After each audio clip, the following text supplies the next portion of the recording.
नमस्कार मित्रमैत्रिणींनो, माझ्या यूट्यूब चॅनलमध्ये तुमचं स्वागत आहे. तुळशीबाबत 3 चुका तुमच्याकडून होत नाहीये ना? कोणत्या आहेत त्या चुका सांगते. ऐका. लक्षात ठेवा, तुळशीजवळ गणपती किंवा शंकराची मूर्ती कधीही ठेवू नये, असं वास्तुशास्त्र सांगतं. कारण गणपतीला दुर्वा तर शंकराला बेल प्रिय आहे.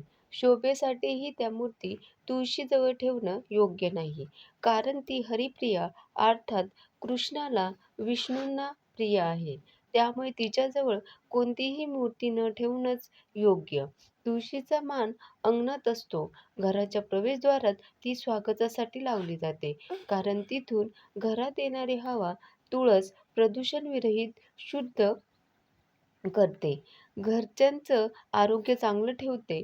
त्यामुळे आपोआपच घरात सुख समृद्धी येते आणि म्हणूनच तुळस नेहमी अंगणात, खिडकीत किंवा घराच्या मुख्य प्रवेशद्वारावर तसेच पूर्व किंवा ईशान्य दिशा पाहून लावावी.